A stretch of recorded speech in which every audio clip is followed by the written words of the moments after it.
Hello दोस्तों, आपका स्वागत है सेंस लर्नर में। जैसे कि आप सभी लोगों को पता है, जेएससीसी सीजीएल का एफएसएल फॉरेंसिक जांच हो गई है और ये सीआईडी की टीम को भी मिल गई है और मे बी हाई कोर्ट में भी ये जमा कर दिया गया होगा।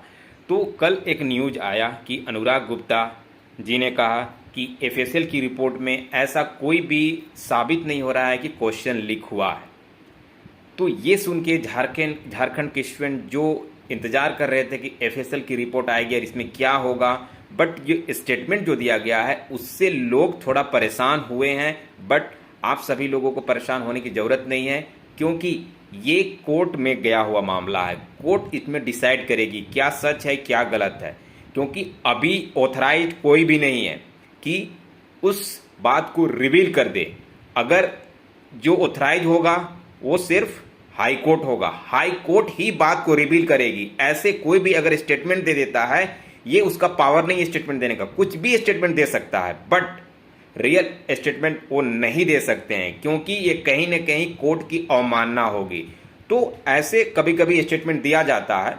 बट अब देखिए 26 मार्च को क्या होता है। एफएसएल की रिपोर्ट जो दी गई है उससे पता आप लोगों को चल जाएगा। तो आने वाला जो एक महीना है वो काफ़ी क्रूशियल है। इस बीच में जो भी चीज़ें होंगी और जो रिपोर्ट मिल रहा है उसके अकॉर्डिंग आपको 26 मार्च को फैसला देखने को मिल सकता है।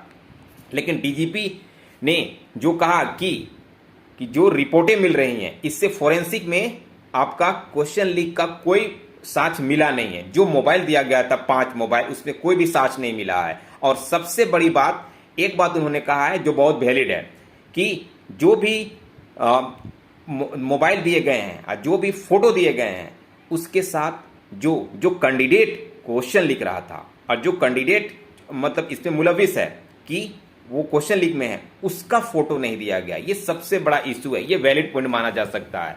क्योंकि अगर फोटो दे दिया जाता, अगर फोटो ऐसा होता तो डेफिनेटली कहीं ना कहीं वो शख्स रेड हैंडेड पकड़ा जाता। लेकिन ये अभी तक फोटो नहीं दिया गया है जो मांगा गया था, और ये फोटो नहीं भी हो सकता है। बट जो साक्ष्य मिले हैं उसके आधार पर जो रिपोर्ट यहां पर आई है वो क्या होगी ये कोई नहीं जानता। बट डीजीपी बोल रहे हैं इसके अकॉर्डिंग कुछ हद तक आप मान सकते हो, लेकिन 100% आपको नहीं मानना है। आपको कोर्ट में जो फैसला होगी उसके आधार पर माना जाएगा। और इसके साथ रिपीटेड क्वेश्चन का जो मामला है उसमें भी कोर्ट सुनवाई करेगी, उससे क्या हल हो सकता है। बट एफएसएल की रिपोर्ट जो बताया जा रहा है इसमें सच्चाई है या नहीं है ये तो कोई कुछ कह नहीं सकता है। बट स्टेटमेंट जब दे दिया जाता है तो लोगों का दिमाग में बैठ जाता है कि जो इशू है वो खत्म होने वाला है। बट आप लोगों को घबराने की ज़रूरत नहीं है।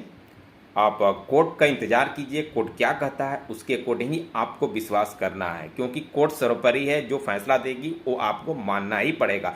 अगर एक चीज़ याद रख लीजिए, अगर कोई इशू ऐसा है कि क्वेश्चन लीक हुआ है तो फोरेंसिक जांच में आपको 100% आपको सही बताता है।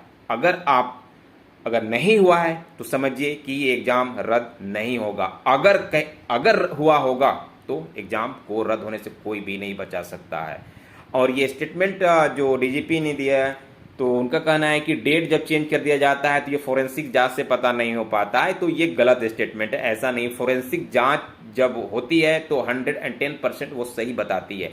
नहीं तो इस तरह के कितने गलत मामले हो सकते हैं। जो बड़े बड़े सीआईडी सीबीआई जो फोरेंसिक जांच किया जाता है, इस तरह से अगर मोबाइल के द्वारा कुछ डेट चेंज कर दिया जाएगा तो उससे तो मामला पकड़ में आएगा ही नहीं। तो ये उनका स्टेटमेंट थोड़ा सा कहीं ना कहीं उसमें लूफुल्स है।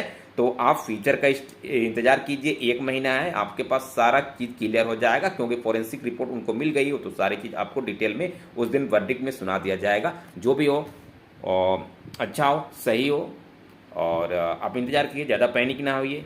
और जो होना है वो होता ही है, तो अब ज़्यादा टेंशन ना लें। और आगे के फ्यूचर में जो पढ़ाई आप कर रहे हैं कंटिन्यू, जस्ट लाइक रेलवे और बाकी एग्जाम्स का उसका प्रिपरेशन करते रहिए। तो आप होप लूज ना करें। चलिए नेक्स्ट वीडियो में मिलेंगे। Thank you.